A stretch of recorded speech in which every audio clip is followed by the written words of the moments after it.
tonight. I have a few housekeeping items to go over before we begin. Please turn off or silence all of your personal communication devices. The applicant and members of the public may speak to any item before the Plan Commission when the relevant item to which you wish to speak is called and public comment is open. Unless an exception is made by the Plan Commission, the following rules will apply. The applicant will be given up to 10 minutes to present any information they wish the Plan Commission to consider. Thereafter, members of the public will be given up to 5 minutes to address the specific item before the Plan Commission for consideration. Members of the public may only speak once per called agenda item unless a Plan Commission member requires clarification or wishes to ask you a question. Questions or statements from the audience will not be considered. Only statements from the podium after you've given your name and address and within the allotted time constraints will be taken into consideration. After all community members have had an opportunity to speak on the called agenda item, the applicant will be asked if they have a final statement for the Plan Commission, and then the Commission may take action on that agenda item. The Common Council has adopted rules of decorum for city boards and commissions, including the adoption of a civility pledge. No person shall personally attack a board or commission member, city official, staff, or any other person. No person shall make irrelevant, unduly repetitive, offensive, threatening, slanderous, defamatory, or obscene remarks or act in such a manner as to disrupt or disturb the orderly conduct of the meeting. This includes hand clapping, stomping of feet, whistling, shouting, and other demonstrations. I thank you all for your understanding. Now on to the agenda. Roll call, please. Mr. Bowen. Here. Mr. Coulibaly. Ms. Davy. Here. Councilmember Esslinger. Here. Mr. Albrecht. Here. Ms. Pratt. Here. Ms. Shireman. Here. Mr. Lowenstein. Mr. Nichols. Vice Chair Kiefer. Here. And Chairman Perry. Here. 8 board members present. Thank you. The first order of business tonight is the approval of the February 20th, 2024 minutes. So moved. Second. Okay, we have a motion and a second on the minutes. Is there any discussion on the motion? Okay, I'm seeing none, so we can have a voice vote. All in favor? Aye. Any opposed? Any abstentions? Thank you. Minutes are passed. Item number 1 on the agenda is street right-of-way dedications for Olivia Road and Oliver Avenue connecting to Lake Butamore Drive. Red Earth LLC is the owner. Claire Roth, ISG Incorporated is the applicant. Have there been any site inspections? Mr. Bowen, Ms. Shireman, and myself. Oh, and Mr. Kiefer. Thank you. I'm going to accept the staff report as part of the record. Please present your summary. Thank you, Mr. Chairman.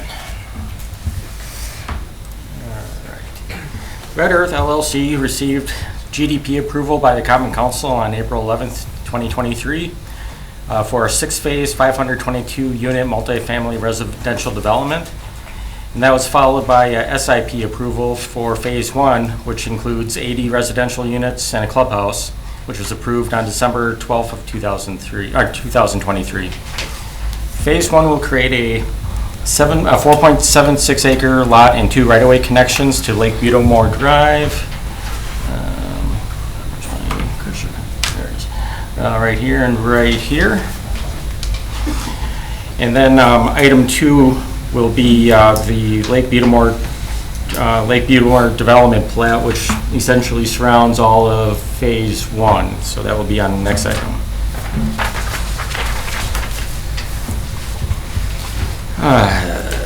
The comprehensive plan's land use recommendation for this area is mixed use, which is consistent with the proposed multifamily development. The 2 right-of-way dedications, again, one being on the north and one south of there. The first one is going to be named Olivia Road, which is approximately 4,700 feet south of Riff Road. Olivia Road is a 60-foot wide right-of-way, which is consistent with the city's subdivision regulations and extends approximately 150 feet west of Lake Butamore Drive to a temporary dead end. The second dedication is Oliver Avenue, which begins nearly 870 feet south of Olivia. Again, this is a 60-foot right-of-way, which will head westerly approximately 120 feet. The distance between both curb openings meet the subdivision regs, minimum, which is 125 feet on local class streets. Extensions of both of these right-of-ways will be included on the Lake Beetamore Drive Development Preliminary Plat, which is the next item. And this will create a looped roadway with 2 connections to Lake Beetamore's Drive. The proposed street layout will adequately serve the proposed development as phases are developed. The dedications are included on a draft certified survey map, which is currently under review by staff. The dedication for Olivia here and Oliver here, and an overview of the entire lot. Once the city staff approves the CSM, it will be recorded at the Winnebago County Register of Deeds, and the dedication will become official upon approval by the Common Council. So with that, staff is recommending approval of the proposed right-of-way dedications as proposed. Thank you for your report. Plan Commissioner, are there any technical questions to the staff? Ms. Davy? I remember this came up once before. I don't remember what your answer was. Has the post office seen these names Yes. and they're okay with them? They didn't address any concerns. Same with the Winnebago County Highway Department. Really? Okay. I would expect there would be concerns about road and avenue, both coming off of the same main street, as well as a similarity in the names. The only stipulation in the municipal code is if a street chooses to be east-west, it has a avenue designation, and north-south have a street. Doesn't address any other suffixes. So what are these? So one is avenue and one is, basically what, as Jeff mentioned, the municipal code only talks about if you use street or avenue. Avenues have to go east-west and streets have to go north-south. And this is road. Boulevard, road, Way. way, none of those are addressed in the municipal code. Okay. Any other technical questions to staff?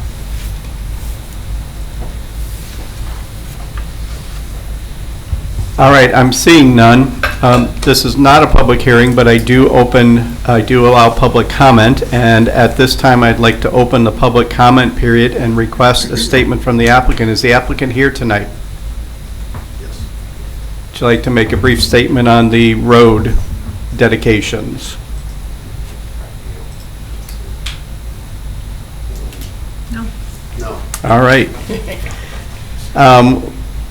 Are there any other members of the public that would like to speak on this specific agenda item? Any other members of the public that wish to speak on this agenda item? All right, I'm seeing none, so I'm going to close the public comment period. We don't need a closing statement from the applicant, so Commission, the action is upon you. Motion to adopt the findings and recommendations as stated in the staff report. Second. Okay, we have a motion and a second on the table. Is there any discussion on the motion? Ms. Davy? Can I ask the applicant a question? Since they didn't choose to speak? Typically, that wouldn't be Right. done before we go into a motion on the floor, but that would be up to Plan Commission's discretion. I'm okay with asking questions. Sure. I'll ask the question and you can choose whether they can answer it. How's that? Certainly. I just want to know if we have Olivia Road and Oliver Avenue, what this is going to be called. Is it a different name, or do Olivia and Oliver meet in the middle? Blair. On agenda item 2, we'll show you the rest of the street. Ah, I'm You have to jumping the wait. gun and missed that. Okay, I I apologize. thought you were going to ask who Olivia and Oliver are. Well, I was concerned with that question about too. Other discussion on the motion?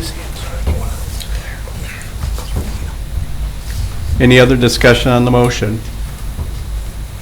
All right, I'm seeing none, so let's have a roll call vote, please. Mr. Bowen? Aye.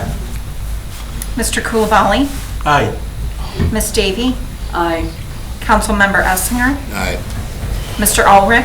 Aye. Ms. Prop? Aye. Ms. Shireman. Aye. Vice Chair Kiefer. Aye. Chairman Perry. Yes. Motion carried 9-0.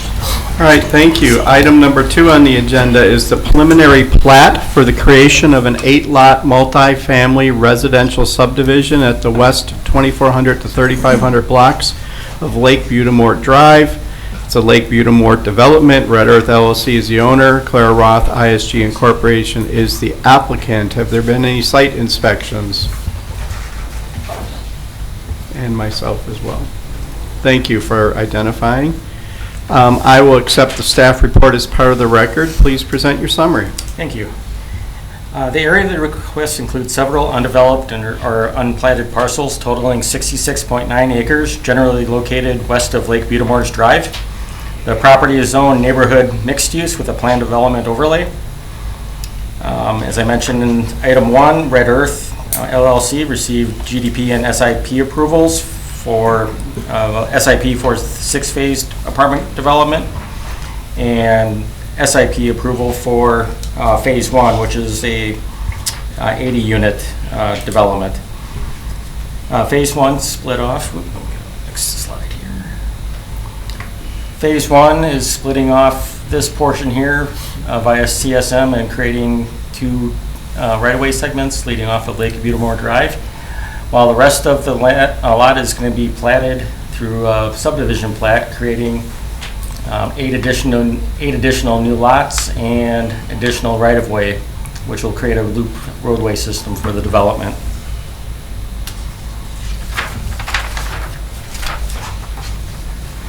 The comprehensive plan's land use recommendation, again, is mixed use, which is consistent with the proposed multifamily development. The area is generally surrounded by vacant, undeveloped or agricultural land to the north and south, US Highway 45 to the east, and Lake Butamore and the Wyowash State Recreational Trail to the west. And there are several single-family uses southwest of the development across the Wyowash Trail. The proposed lot sizes generally range greatly from 1.2 acres to 17 acres. All of the proposed lots exceed the minimum area and dimensional requirements of the NMU zoning district in regard to width, depth, and area. The proposed 442 dwelling units for phases 2 through 6 averages to approximately 6.8 units per acre, or 1 unit per 6,373 square feet, which is considered low. Lots 1 through 5, go on to the next slide. It's kind of hard to see on the plat, but lots 1 through 5, which are on the outside of the looped roadway system, are impacted by wetlands covering much of the lot's areas. The wetland areas have been mapped and are included on the plat, and the wetland areas will not be disturbed during development. The plat will extend the 60-foot right-of-way, back to this one, from Olivia Drive to the north and Oliver Avenue to the south, and connect and then create a north-south section, which is proposed to be named Blair Boulevard. This will provide access to all phases of the proposed development. The total length of the dedication is approximately 1,600 feet, or 0.3 miles. The city police and fire departments have reviewed the plat and have not indicated any issues. Both departments do not anticipate any problems servicing the proposed development. The Oshkosh Area School District has been notified of the proposed subdivision and has not responded with concerns about being able to accommodate the potential increase to the student population. The Department of Public Works has reviewed availability of city utilities, and there is sanitary sewer and water main coming off of Lake Butamore Drive. Stormwater management will be located within the developable area on the site outside of any mapped wetlands. Civil plans, including water, grading, drainage, sanitary sewer, paving, storm sewer, and terrace tree and lighting plans will be submitted with final plat in the future.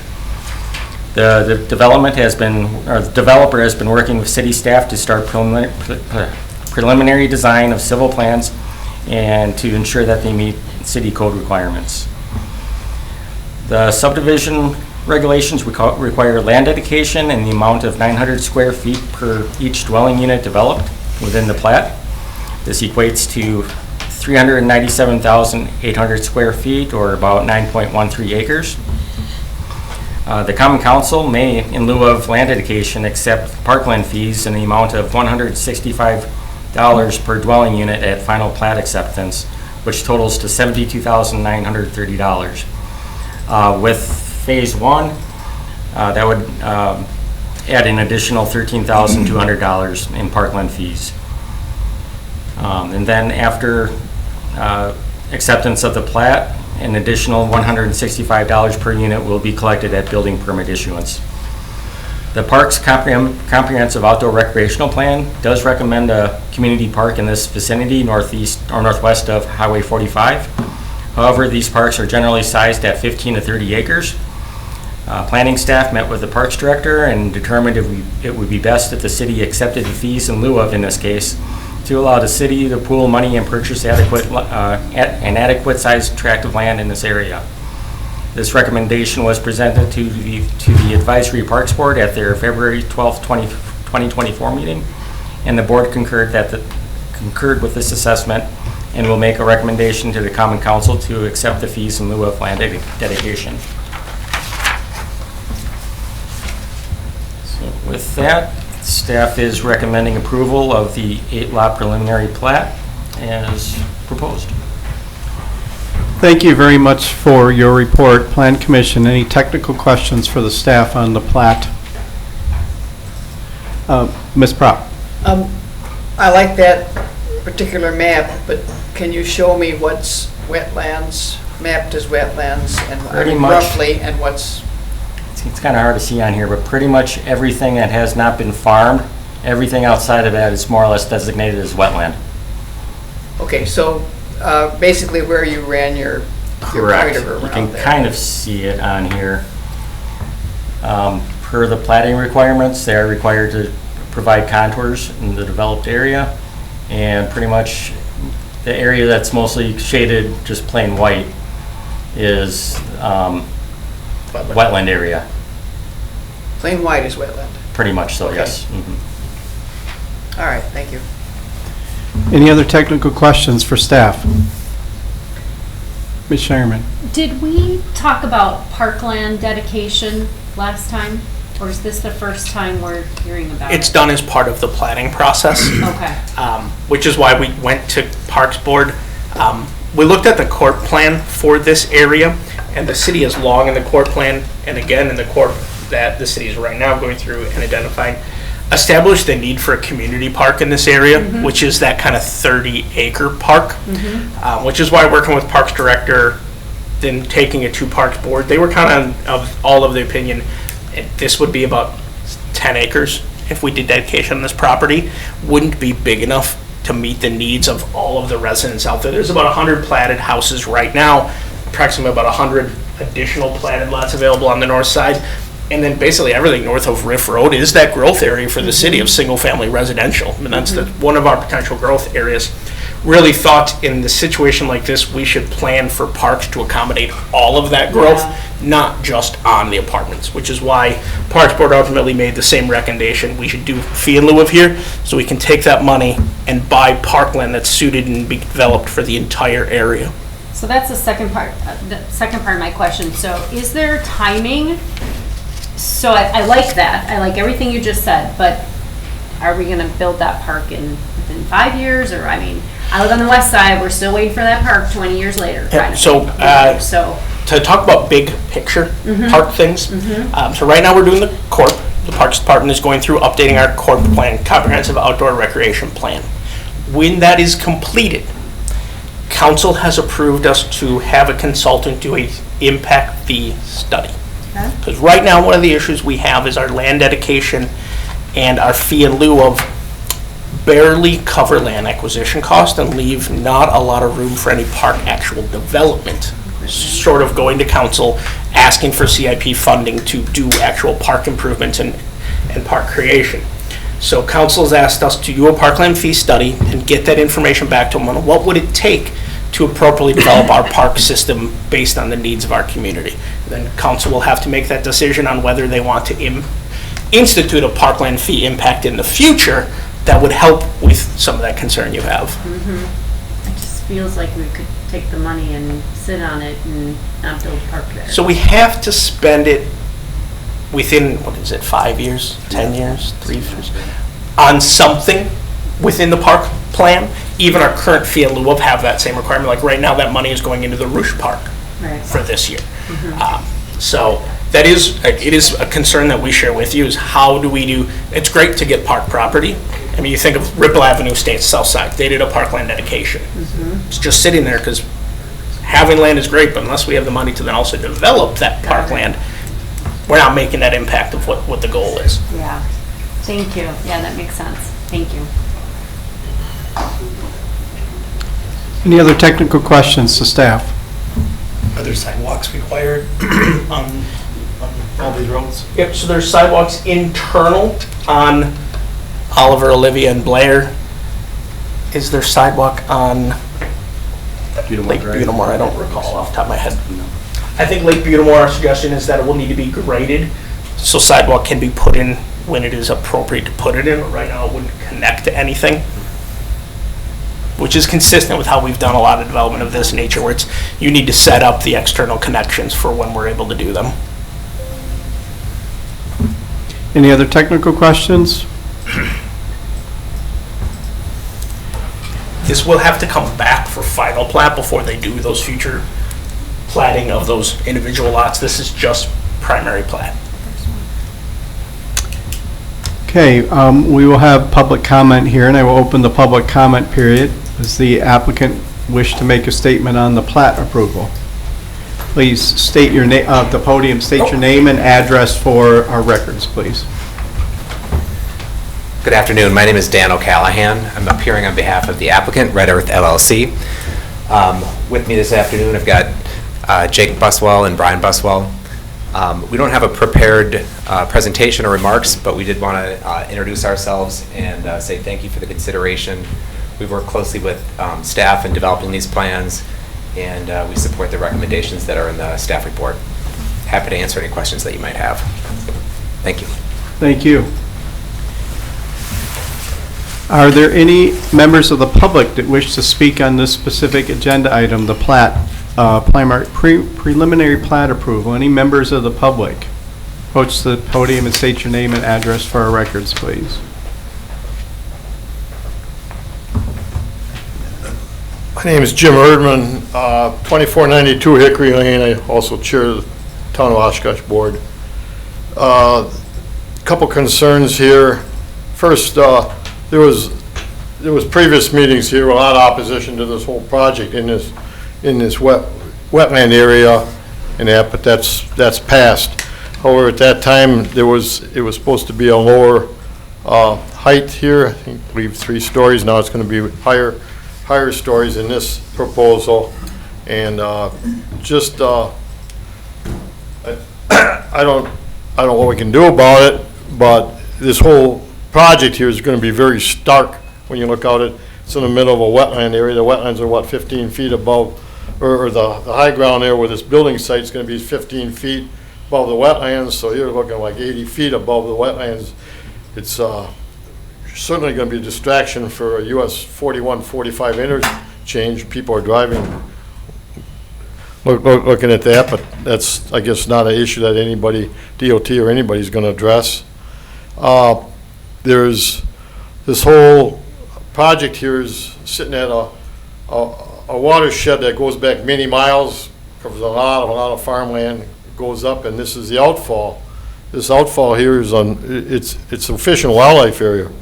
A lot of fish spawn in there. They have forever, and all the wildlife, I'm sure right now, if the water would come up a little bit, get some water back in there, it'd be full of migrating waterfowl, just all different wildlife in that. Where in this project is the public going to have any access to this wetland outfall here, or watershed outfall for many miles comes through here?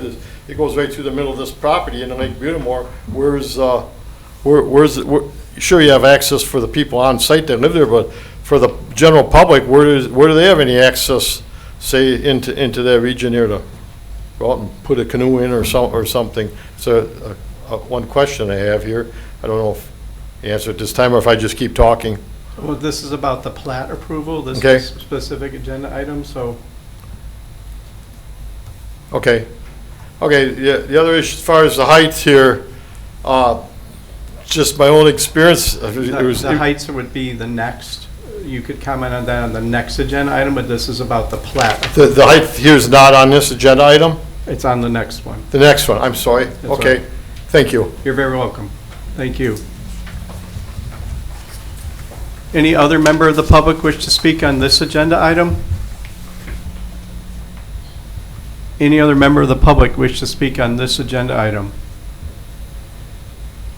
All right, I'm seeing none. I'm going to close the public comment period. Ask the applicant if they would like to make a closing statement. Yes, Mr. Chair. Okay. And thank you for that. And Plan Commission, the action is upon you. Motion to adopt the findings and recommendations as stated in the staff report. Second. Okay, we have a motion and a second. Is there any discussion on the motion?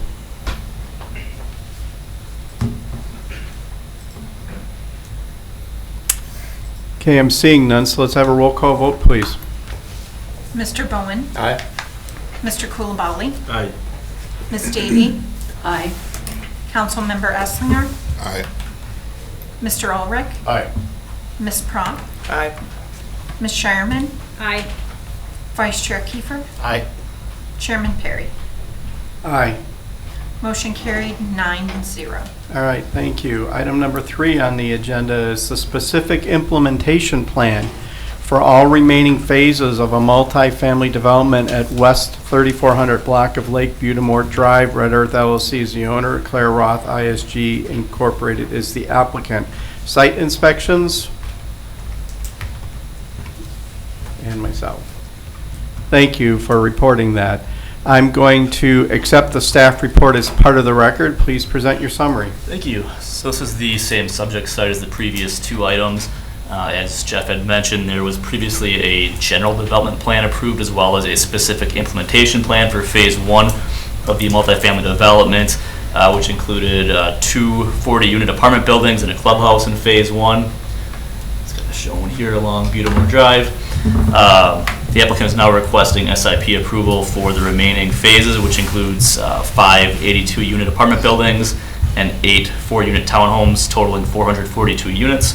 The proposed additional 442 dwelling units results in a total of 522 dwelling units for the entire development, and that matches the approved number of dwelling units for the GDP. The plan shows a mix of surface and underground parking, as well as garage parking for the townhomes. The total number of parking stalls for the entire site is slightly less than the approved number of parking stalls by the GDP, but exceeds the minimum parking requirement for all phases. A BSM will be needed for reduced front setback for the buildings and parking areas from the newly created public street that loops around the site. Staff does not have concerns with that reduced setback, as the new right-of-way will only be utilized to access the buildings within the multifamily development. A BSM is also needed for reduced side and rear yard setback from the newly created lot lines of the proposed plat. Staff is supportive of 0-foot side and rear yard setbacks from the newly created internal lot lines, as the buildings and parking areas will exceed setback requirements from the exterior property lines, and the new interior property lines aids in the phased approach to the overall development. The plan includes 2 dog parks, one shown here, one shown here. As proposed, the fencing for the dog park will be 4-foot tall black chain link fencing. Code prohibits chain link fencing in front yard areas. The fencing is shown at a 0-foot setback from the newly created right-of-way. Staff is supportive of a BSM to allow the chain link fencing in the front yard with a minimum setback of 10 feet, and is recommending a condition that all fencing within 10 feet of the property line be decorative fencing. So for example, wrought iron, and that is consistent with what was approved on previous multifamily developments for their dog parks. The remaining phases include a connection to the Wyowash Trail. And staff is recommending a condition that the trail connection be approved by Winnebago County. Here's the landscape plan. It includes a variety of deciduous, ornamental, and evergreen trees and shrubs. Combined plantings for the remaining phases exceeds the minimum amount required, and the applicant is providing increased planting size for deciduous trees to 2.5-inch caliper, where code requires 1.25-inch diameter at planting. Also providing increased evergreen tree height to 6 and 8 feet at planting, where code requires 4-foot tall planting. Some of the trees will be placed within the newly created public right-of-way. Staff is supportive of BSM to allow the proposed landscaping within the public right-of-way area, as it's for the new road, which will function similar to an internal driveway access, which would typically allow for landscaping. Here are the building elevations for the 82-unit apartments. The proposed buildings are clad with a mix of composite siding, brick, and stone. The total area devoted to windows and doors exceeds the minimum of 20% for the street-facing elevations, with 24.6% on the east elevations facing the street. The heights of the proposed buildings are shown at 52 feet, exceeding the 35-foot maximum permitted in the NMU district. And this proposed height is consistent with the buildings for Phase 1. And staff is in support of a BSM to exceed the maximum height due to the site's isolation from other developments and the increased setbacks. The applicant is also exceeding the required total landscaping points for the site and has doubled the planting size for deciduous and evergreen trees to further mitigate the impacts from the site. The overall impervious surface ratio for the site of 10% for the remaining phases is well under the maximum of 50%, which also serves to offset the BSM request. Also, the applicant is exceeding multifamily design standards by utilizing a substantial portion of Class 1 materials, totaling 41 to 45% per facade. Here are the elevations for the townhomes, which meet design standard requirements by providing facade articulation and exceeding the street frontage or the street-facing window requirement of 20%, with 38% provided facing the newly created street. BSM is needed as the main entry to the townhomes will be in the side facades, where code requires the primary building entrance to be in the front street-facing facade. Staff does not have concerns with this requested BSM, as the front-loaded garages and ground floor windows provide a residential street-facing appearance. So with that, staff recommends approval of the SIP with the findings and conditions in your staff report. All right, thank you. Mr. Lyons. Thank you. So just note, we did hold a neighborhood meeting on February 22nd to go over the SIP for the remaining phases. We had 8 neighbors in attendance. A couple of takeaways, I think some good discussion that took place. There was some questions around the landscaping, which is why the applicant has upped the size. One of the things that was discussed at was making sure that the landscaping being put in had a more of an immediate impact, which is why they went from the 1.25-inch minimum code required evergreen or deciduous to 2.5-inch, doubling that, trying to have a greater visual impact on landscaping earlier. Same thing with the evergreens. Instead of the 4 feet planting that we normally would see as part of a project, they're going with 8 feet. And also looking at species that are appropriate for Wisconsin, working with the Fox Watershed Alliance on landscaping that maybe helps with what they're doing. So I think there were some good takeaways about kind of how landscaping can play a part of this project at the neighborhood meeting that we had. Thank you. Plan Commissioner, any technical questions to the staff on this report? Ms. Propp. On specific implementation plans, I remember when we did the first Phase 1, they were going to, way back, they were going to, what was that, a whole year ago? They were going to build Phase 1 and see how it rented, see how it worked out before building the next phase and the next phase and the next phase. And I will ask the applicant this when they come forward, but is there a specific time frame for when, I mean, if the council approves the specific implementation plans, is there a deadline, like they have to be started in 5 years or something? So specific implementation plans do not have an expiration date, so once approved, they can build and lease up as the market would dictate. There's nothing to say they have to start Phase 2 in a year and Phase 3 in 5 years, nothing like that. Once you have land use approval, it stays with the project, and they could build 5-10 years down the line as long as it is still consistent with what is approved. If they came back in 5 years and proposed a building that didn't match these plans, then they would have to come back. Okay, thank you. Ms. Shireman? I have a question about parking. Yep. Can you restate that for me? Because it looks like to me like we don't have enough parking in the first phase, but we have enough in totality. So most of the parking is underground. Remember, it's under these buildings. And I believe it does meet our code requirement for parking. Brian, you have those numbers? Thought it said, Either for this phase specifically where they needed 553 spaces and then providing 645. on the bottom of page 4, I thought, that's why I was like, it felt like it was conflicting to me. It said, total number for the entire site is slightly less than the approved number for the GDP, but exceeds the minimum parking requirement for all phases. So actually, some of this is taken from the old GDP. Since then, we updated our parking calc, so those numbers you see from the GDP Okay. are actually less now, because council approved that reduction. Okay. So like you see, and like it mentioned on page 4, and this is information related to the GDP, was that 1 to 4, that is now 1 to 3 for guest parking. Well, that's actually part of my other one. Like, when is the last time we updated? I was like, 1 guest parking for 4 So we two-bedroom apartments just we seems- updated our multifamily parking standards at the January of 2023. It used to be 2 parking spaces for 1 and 2 bedroom units, 2.5 for 3 bedroom units, and 1 guest stall, 1 stall per 4 guests. Now it's 1 for 3. Now it's 1 per 3 guests, and it's 1 parking space per dwelling unit. So we cut our parking calc in just under half. Yeah. Okay.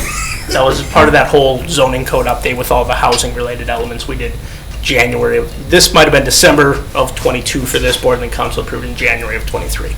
Okay. And this is super minor. I'm calling it out. But what about the bicycles? 27 spots and 20 is the requirement. Like, when? Yeah. How long have we looked at that? So that has not been looked at since 2017. Okay. Prior to 17, we had no bike parking requirement. In 2017, we added it. It's a percentage of your overall, and then it Okay. caps at 20. Yes, I think it's maybe 5% of the overall required parking, but if that requires more than 20 stalls, it goes back to 20 stalls being the maximum, so it caps it at 20 being required. Got it. I don't know if it's more or less, but it's, 6 years? I don't even know how often we do something like that, but. Yeah, it's something we can take another look at to see how we. Bike-friendly, as we continue. Especially being on the trail. Well, that was my next point, It just stood out to me. Yeah, and what we're seeing with Look this, at specifically this style of development, is they usually end up putting in quite a bit more because they can provide wall bike racks in the garage spaces in the basement. We've been seeing, they end up usually providing way more because it's a nice, simple way their residents like Have having line that inside anyway, covered and- indoor parking for their bike. Okay, that's it, thank you. Thank you. Any other technical questions to staff? Okay, I'm seeing none, so I will open a public comment and ask if the applicant has a statement to make for the Plan Commission.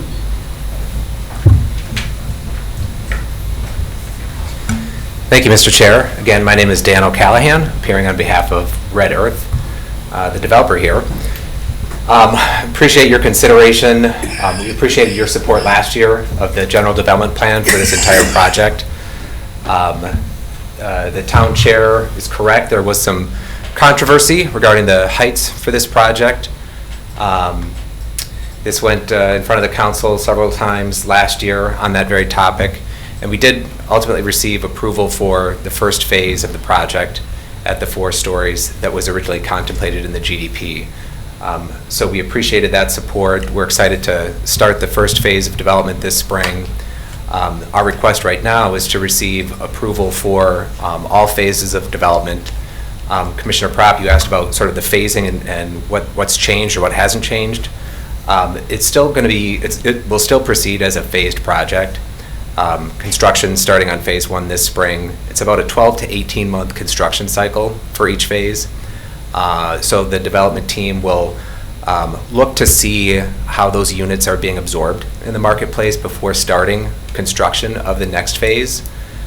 So there is still that start with the first phase, wait to see the absorption, and then time the construction of the second phase and third phase and subsequent phases based on how the project is being received in the marketplace. But there's no plan to change any of the architecture or any of the site plans. So we are asking for approval of all of the plans that have been prepared now. So there's some level of confidence that we can proceed through the phasing when the appropriate time comes. As staff mentioned, we did have a good neighborhood meeting here just, I think, a little less than 2 weeks ago in this room. We sent out about over 100 invitations to residents of the town and the city, and there were about 8 individuals that showed up, and we had a pretty good, engaging conversation. Some really great suggestions came out of that meeting, particularly the suggestion from one of the residents about interacting with the Fox Watershed Alliance to get some recommendations from them about some of the native plantings that we could incorporate into the planting beds that are shown on the site plan. As staff noted, the development really does exceed the city's minimum requirements. So that's an important focus for this project, is to exceed, and not just in the landscaping, but in a number of other areas of the aesthetics and the design for this project as well, to really deliver a high-quality project. But that was just an example of a really good suggestion that came out of that neighbor interaction. So we appreciated that, and we'll be incorporating those recommendations into the final landscape plan that gets submitted to staff for approval. The town chairman is right to be concerned about water quality. We're concerned about that as well. We believe that the project delivers an enhancement to the area. Right now, it's a farm field with no controls on water runoff from that property. Because it's now being developed, we're subject to DNR requirements for installing infrastructure that will manage that stormwater on site. We've got infiltration requirements to filter the sediment before any water is discharged from the site into the city's regional facilities. So we believe that the development of the site will actually improve that situation in the area with the unregulated farm runoff. And that agricultural runoff is one of the larger contributors to sort of the detrimental water quality in that watershed, we believe.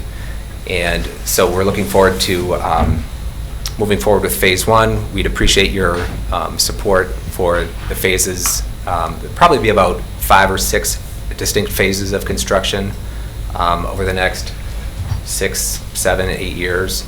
But we'd like to get started with phase 1 this spring and then just continue on. Also, you guys having a very good discussion about bike parking, and that's exactly right. The conversation that was coming from staff about the opportunity for additional bike parking in the basement, in the parking garage. They incorporate that into all of their developments, making sure there's secure indoor bike storage for residents. So that's in addition to the 27 spaces that are noted in the staff report. Happy to answer other questions. And again, looking forward to your support of this tonight. Thank you. Thank you. May we ask you a question? I'll have him come up after. Okay. Any other member of the public wish to speak on this agenda item? State your name and address for our records, please. My name is Rob Vacheres, 2807 Sunset Point Lane, Oshkosh, Wisconsin. I've been here through pretty much this whole thing, and from the beginning one until it went down to 3 stories, and then back up again to 4 stories. And I've just observed a couple of different things, like at one of the planning commission's meetings, one of the people on the planning commission stood up and said, I don't believe it is up to the planning commission to tell the builder what to build. Well, if that's not the case, why do we need a planning commission? You understand what I'm saying? You're telling me that I could come into Oshkosh, buy a lot, and build a 10-story house on it because I'm the builder. That's the way I'm looking at this. Then we had another planning commission member say, and I'm not mentioning any names, so I don't care if they build it 5 stories high. You know? To me, that just don't make sense. What do you care about then if you're a member of the planning commission? So it's a free-for-all. I don't care. So why don't you guys go to 5 stories? One of the commission members said you could do that, you know? So why wouldn't you do it? It'd be even more cost effective. This whole thing has been surrounded by a cloud since the day you brought it out. We were given notice at the last minute. You've been dealing with these guys for a couple of years. And one of them said, I believe the lawyer said to my wife, well, this isn't fair. You guys had 5 minutes to get up there and talk, and we only get 5 minutes for one person. I'll tell you what, through this whole thing, maybe all the public comment took, what, 5-6 hours? That doesn't compare to 2 years, okay? These guys said it's not cost effective, okay? They own the company that's going to supply the lumber. They own the land, and they're building with their own builders. They're not hiring anybody from Oshkosh except maybe for site preparation, okay? What are we getting out of it? Are you guys? Because I'm not in the city, thank God. But they're getting the money, and their cost prices on lumber, I'm sure. Numbers are magic. You can make them appear any way you want to. You can make $100 look like $10 or vice versa. That's easy to do. Anybody that's an accountant does it every day, okay? Now, the other thing is, where's the public park? Don't these developments have to have something for the public? My understanding, these guys are giving Oshkosh $80-some thousand, okay, for what would be needed for the public park. And if that didn't happen, then they would have to adjust their plans to make it fit by losing that 7 or 8 acres of land. You know, Thomas Salwell once said, anybody can be elected to a position. What it takes at the end of the day to stay in that position is the guts and the courage to do the right thing. Thank you. Thank you. Any other member of the public wish to speak on this agenda item?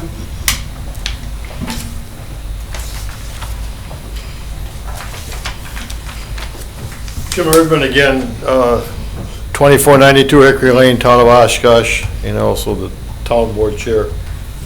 The last time this came up, went from 4 stories down to 3 stories.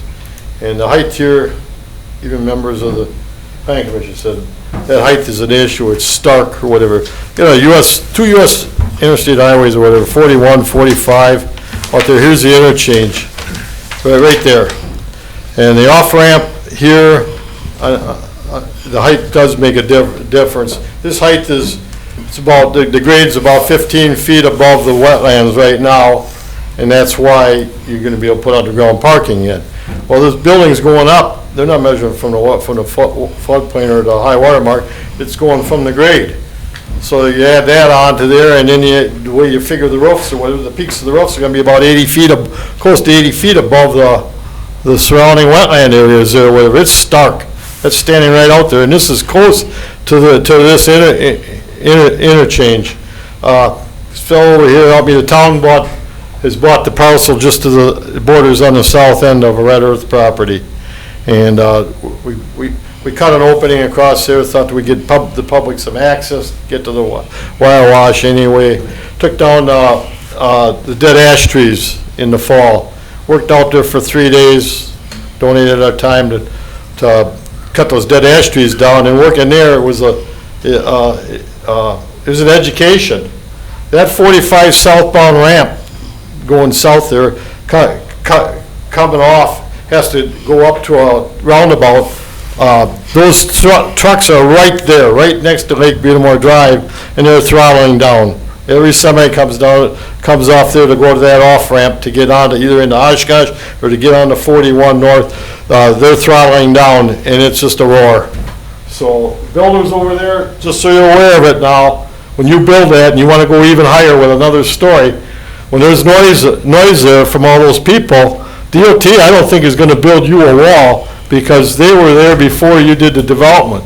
When there's development there and they build a major highway, a lot of time they'll put some kind of wall up. How are you going to get a wall up there between US 45 South coming off and Lake Butamore Drive, what, 80 feet or 100 feet high wall to buffer that noise? Because those people living in all those apartments, it's just a roar out there. It's surprising being there. And it happens to be, the roar is right about where your phase one is there. It's close. That's one issue. And that, I think this should have been left the height so that it was. That's what these people are talking about. But that's your proposal here tonight, that one of the proposals you're voting on for all these phases to be that height. It's stark. It's also a distraction. I talked to DOP people in Green Bay. It's a distraction when you're driving on these interchanges and going around between these highways, and all of a sudden there's this thing sticking up 80 feet out of the marsh there or whatever. But they don't have, I don't think, regulations and guidelines impacting that. But it's something that's going to be there. Access. Okay, where is the access? Not for the people here, but for the public in this. You got this watershed coming right through the middle of this property. Where's the access to the public, to that creek there, whatever? I don't know if it's named or not. It drains many square miles of farmland. It's a wildlife area. Where's that? Just what? An access to the Wyowash? Where do you get on the Wyowash to get a canoe or something down there, whatever? Should be access on this property someplace to Butamore there. I've brought that issue up to the county and the city for 45 years. Everybody told me there's no money to get access on the east end of Butamore. Well, here with all this development, make it happen. Get that park in there where there is some access. Not pay $8,000 an acre for primo land or whatever to put the park up to what, a couple miles away? It's just a couple issues here. One is the public access. The other is this height here. This height here should remain. The height should remain what it was at the last, same as the last phase. So, this is really a stark development in this area here, and we should reconsider this a little bit. Thank you. Thank you. Any other member of the public wish to speak on this agenda item? Any other member of the public wish to speak on this agenda item? All right, I'm seeing none, so I'm going to close the public comment period and ask the applicant if they would like to make a closing statement.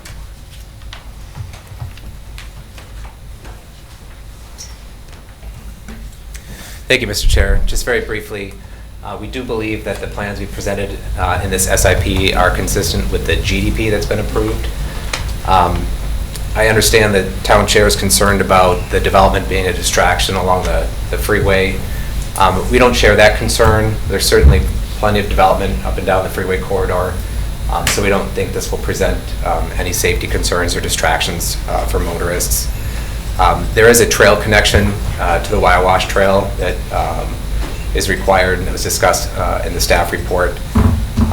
As far as providing further improvements to Lake Butamore, it's just not permitted because of the wetland designation for that area. We couldn't improve that if we wanted to. So we're limited in that regard as a protection of the wetlands. We would be happy to answer any other questions. Again, looking forward to your approval tonight. Thank you. All right, hold on one second. Is there any additional questions that any member would like to ask? Ms. Prop. I'm dominating today. That happens.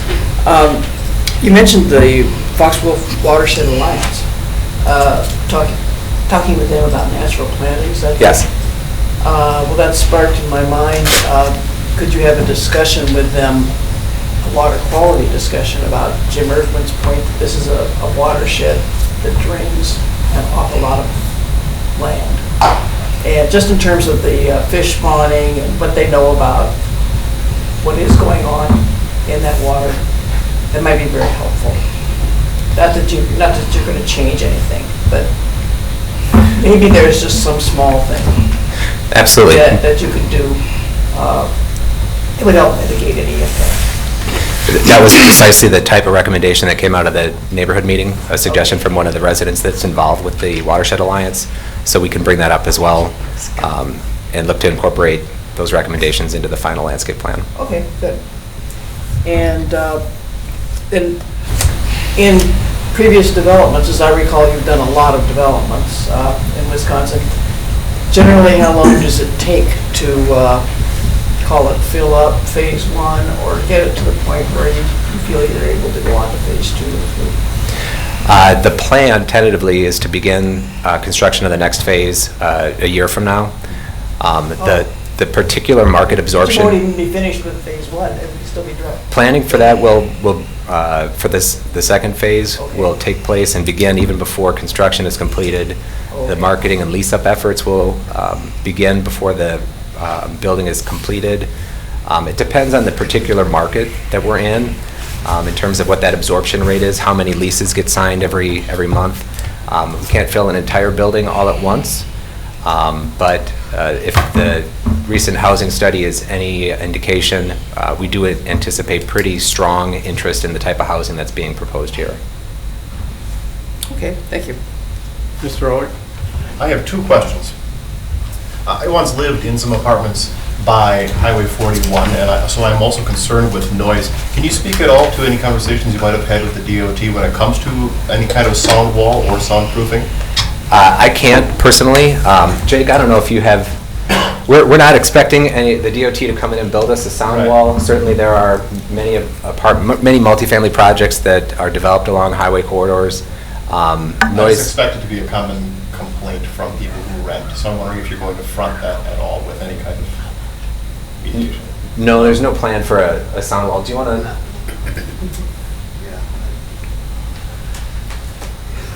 I really don't have much to add. We had, I guess, didn't have direct contact with the DOT in that exact comment you made there. But we do high-quality buildings with really good windows, Anderson windows, so we don't do cheap vinyl. That'll help a little bit, but yeah. Sorry, I don't have a better answer for you. That's okay. No, I'm just, Yeah. speaking from my experience, I anticipate that being something that people will bring up. Thank you. Surely, and I mean, there is for instance, a railroad that goes right through town here, I think with residents on both sides and a project close by as well, so I think, I would think that a train track, I've seen quite a few multifamilies by that as well, but I understand that could be a complaint that we'll have to talk to the tenants about before leasing them the space, certainly. Okay. Yep. Thank you. My second question is about underground parking. And just since this is in the marshland and there's so much drainage issues that have been brought up, what extra measures have you done to ensure that we're not going to get routine flooding in all those 191 underground spots? Because I've heard people asking that. Yeah, it is kind of an interesting site. About 4 feet of topsoil above 50 feet of hard, dense red clay.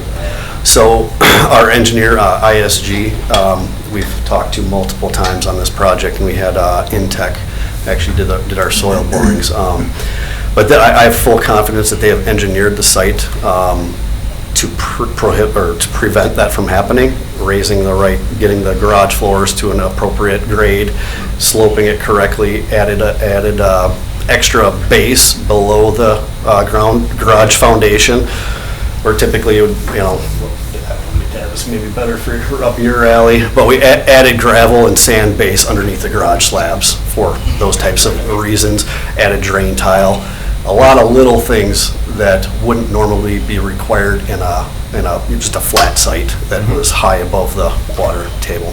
So, yep. Mr. Bone? Just a quick, I guess, confirmation that I'm looking at the plan right, because it looks like it's kind of buried by a couple of lines in this plat and then some other things. The connection to the Wawash Trail that comes off of the, what would that be? South side? South? Yeah, that rings back through to, right there, to Oliver Avenue.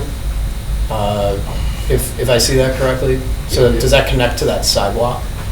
That future sidewalk along Oliver Avenue, or does that come through the parking lot?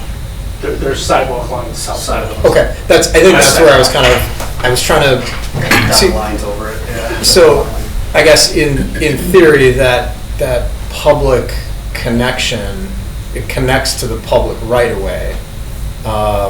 Is that something you anticipate being utilized by members of the public? Or is that something that, I mean, again, if it's connecting to a public right of way, connecting to a public sidewalk, is that something that you are anticipating seeing, people being able to utilize that connection through there? It's certainly not something we're gonna Put big signs out and say, Yeah. come onto our property? Yeah, right, but it's also something we're not gonna police. Right. I actually had this conversation with Kelly and the city staff a year ago about it, thinking, hey, why don't we put a public access point there? And then you get into the sticky conversation of liability issues Yes. and. It's similar to all like the Riverwalk stuff that we've Yeah. always dealt with that. So I think I understand that. I just want to make sure I'm seeing it correctly. So it's not, you're not gonna have a gated interchange or sector or something like that there. So I guess that, I was just making sure I was looking at that correctly. Yeah, no gates there. I envisioned some kiosks throughout the walkway there, viewing stations and that sort of, this historic kiosk things throughout the trails. Got it. Okay, that was my only question. Any other questions? I do have one quick one, or two actually. I'm assuming that the connection to the Wea Wash will be highly regulated by the county and possibly the DNR. It appears you're doing shortest possible impact, and so you're prepared for that. Okay, and the second is that one other group that I would suggest that you contact. I believe they've changed their name. I think they're called now Butterfly Gardens of Wisconsin, but there's a local chapter in Appleton. There is a lot of milkweed along that trail, which is great, but maybe they would have suggestions for additional habitat in that particular area. What was the name of that again? I believe it's Butterfly Gardens of Wisconsin now. Oh, thank you. Used to be something else, but I think they recently changed. Anyway, thank you. Any other questions? All right, thank you very much.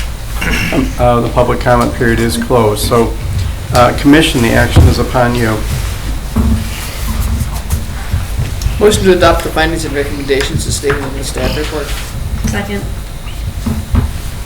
Okay, we have a motion and a second on the floor. Is there any discussion on the motion? Mr. Essingler. Thank you, Mr. Chairman. Not discussion, just I guess I wanted to comment on one of the statements that was made by a gentleman who came forward. He was upset, and understandably, that this has gone from originally a 4-story to a 3. It was approved at 3 and then went back to 4.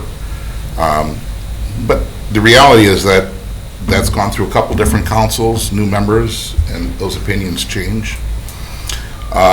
Mentioned that someone on the Plan Commission said it was okay with them if it were 5 stories. That was actually me. I didn't say that here. I said that at the council meeting. In my opinion, again, my opinion is this thing's in the middle of pretty much nowhere. And so 3, 4, 5 stories, in my opinion, means little. I can't imagine someone saying it's okay for 4, it's not okay for 5. It's just, these individuals, these people that are building this have done this in many, many different places, and they know what they're doing. This is what they've done their numbers. They know what their profit margins are, and this is what they're comfortable with doing. My statement was, if they made more money at 5 and they thought it was okay, I'd have been okay with that. But that's not what we're talking about here. And then it gets into, well, they're going to make money. Well, of course they're going to make money. If they don't make money, and that's why I'm so pleased this is all coming forward now, because I don't want to see, we're going to approve development area number 1, and then 2 years or 3 years from now, if that's successful, then they have to bring something else forward, and there's 7 different members of the council that didn't like the first one, So to get back, so then they wrote no on the second one, so all the profit margins go right out the window. Now they've got a whole different development there that could go bankrupt, and now we're sitting with that. And I don't think that's what we want. As someone who has lived in this community for 59 years and as a realtor, I can tell you that the housing stock in Oshkosh is in a bad state, a really bad state. Now, these are not residential homes, I understand that, but I believe in some way, shape, or form, this will alleviate some of the problems that we have. And then the comment was made that you have to have some guts and courage to do the right thing. I thought that's what I was doing the first time up. If the commission remembers, when this came forward, I voted present on those issues because I said I wanted to listen to everyone's opinions to make that decision at the council level, so I know I'm doing the right thing, and that's exactly what I did. So, Chris, you better be careful what you wish for because you're running for this, and you can get beat up pretty good. But I respect that people have these opinions. It's always fun to agree with someone. You can become fast friends, but when you don't, then this kind of stuff comes up. So. I'm completely in favor of this. I wish the developer the best of luck. I have complete confidence they know what they're doing. They've done the numbers.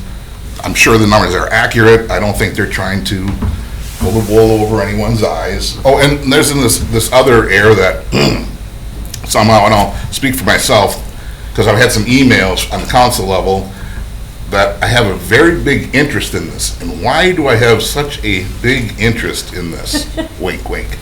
And I'll just say, I don't know these developers. I've never met one of them. I've never had any conversation with them, email, text, whatever the case may be, so we can throw out we are doing something under the table or illegal or a tort or whatever that nonsense gets to. So let's get this going. Let's get behind this, and I hope they make some money, and I hope we can make some citizens happy with a great development. Thank you, Mr. Chairman. Thank you.